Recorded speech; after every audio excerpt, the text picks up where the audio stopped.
All right, so in this video, I'm gonna explain how you can expand your e-commerce physical product business beyond Amazon, especially if you own your own brand, and how you can kind of develop these more diversified streams of income. So the big gorilla in the room is Amazon, right? So US entire e-commerce sales are $861 billion in 2020. And Amazon, the marketplace, the total sales on the marketplace was 300 billion, and then retail was 190. Now that's worldwide, so not all of that is just Amazon US, but still a huge portion of the e-commerce sales that happen in America are happening on Amazon.com. Worldwide, Amazon is generating over $490 billion in gross merchandise volume. So that's the total amount of volume that's moving through their platform.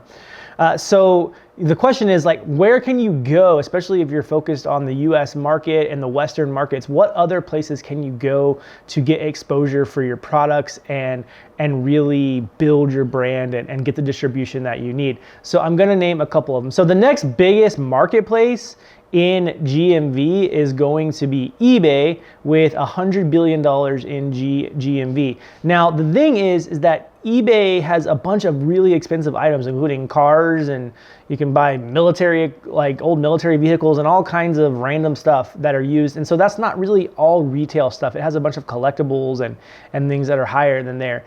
So then the next biggest marketplace would be Walmart.com. Their GMV is around $49 billion on the marketplace on Walmart.com. So then there's a bunch of others, like Etsy's like $10 billion. And then you have these kind of specialized marketplaces like Wayfair and House that are somewhere in the range of, a few billion to 10 billion or something like that as well. So that's kind of the breakdown of marketplaces. But the real place that's really emerging to compete with Amazon on the e-commerce front is Shopify. Shopify's GMV was $120 billion in revenue in 2020, making them the second largest actual e-commerce kind of platform besides Amazon in the US. So obviously, if you look at internationally, you have Alibaba and Tmall and those types of things, Taobao and those websites that are doing a ton of revenue in China, but we're specifically focusing on the US and Western kind of things. So Shopify really is becoming the alternative or the thing to do in addition to Amazon. And so at $120 billion in GMV, and the third-party marketplace is $300 billion on Amazon, Shopify is starting to kind of encroach on Amazon a little bit, and they're starting to do really well. Now, the great thing about Shopify is that you actually own the customer, right? It's actually your website. People are coming to your domain name. They're typing in their email address. You actually get their address, their order information, whatever you collect, and you're developing this relationship with them. The problem is that anytime you launch on Shopify, you have this huge problem of getting traffic to your listing, you have to develop a good-looking website. There's a lot of kind of barriers to entry that Amazon takes care of for you, whereas Shopify, it's not this instant traffic generating machine that you would get on Amazon if you start ranking for keywords. If you are planning on doing Shopify, then you need to make sure that you have a product that's priced high enough to where you can spend money on social media advertising and other channels as well to get that traffic to your website. Some honorable mentions that are starting to come up would be the Facebook Marketplace. That is becoming quickly replacing Craigslist, and you can now ship stuff on there. We've done a few experiments with the Facebook Marketplace, and it seems to be doing decently well, just kind of putting some stuff up there and letting people find it naturally. So that's something that's up and coming. Instagram has shoppable stuff as well, which is also part of Facebook. Google is doing a lot of pushing and integration with Shopify, but Shopify has really kind of been bringing together everybody besides Amazon. So it's almost like everybody and Shopify kind of working together, and then Amazon kind of on its own.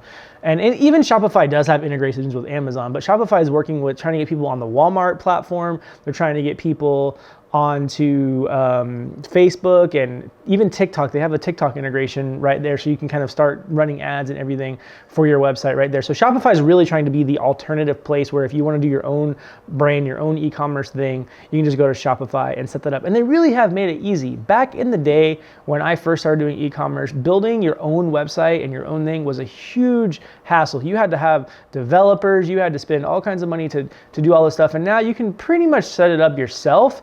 Making it look good is a totally different story, but you can at least get the framework going with Shopify. And there's also obviously a lot of other alternatives like BigCommerce and different people like that allow you to do e-commerce on your own.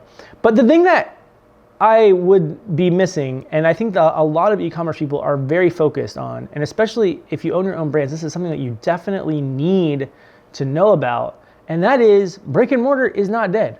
Everyone thinks that brick and mortar is not dead and they're not doing anything about brick and mortar, but brick and mortar is huge. It's still way bigger than e-commerce. As a matter of fact, e-commerce only makes up 20% of retail sales in the US. And yes, that's growing. E-commerce is getting bigger and bigger, but still, brick and mortar is still huge. Walmart alone, just Walmart, is $524 billion.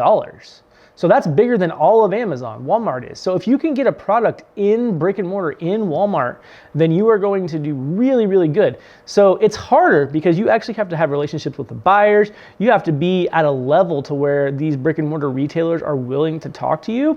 But the idea is that start on Amazon, start on Shopify, start on some of these marketplaces, show Walmart that you have a good product, list on walmart.com, and then get the meeting with the buyer and be like, hey, I want to go in store with this product. Like, we're ready to do it. We have the sales and the reviews and everything, like, put us in store.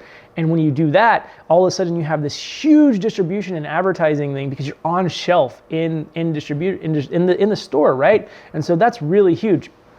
Now, it's not just Walmart. Every single one of these retail stores that are doing good, whether it's a grocery store that wants to put you on shelf, or whether it's a specialty store like a sporting goods store or something like that, there are all kinds of places where you can build your brand brick and mortar. So the only way though that you're going to be able to get in brick and mortar is if you actually bring some innovation to the marketplace. You're not just going to bring a water bottle that everybody else is selling and be like, hey, Walmart, carry my water bottle too. Unless you've actually built this big brand and this following behind it, you have to bring some type of innovation to the marketplace.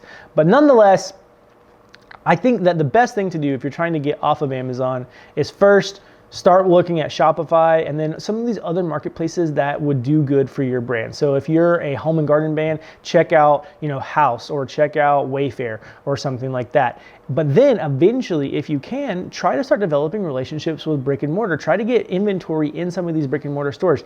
If you're selling a tool product, maybe try to do a Home Depot or Lowe's or Ace Hardware or something like that. Try to find a vendor and get in touch with these buyers and try to bring your product to them. And that's going to give you a much bigger distribution channel than you would just on Amazon. And once again, that Amazon is actually a small piece of this really big $4 trillion US retail market that you can have a piece of if you kind of just widen your distribution networks. Thanks again for watching, and be sure to check out the next video.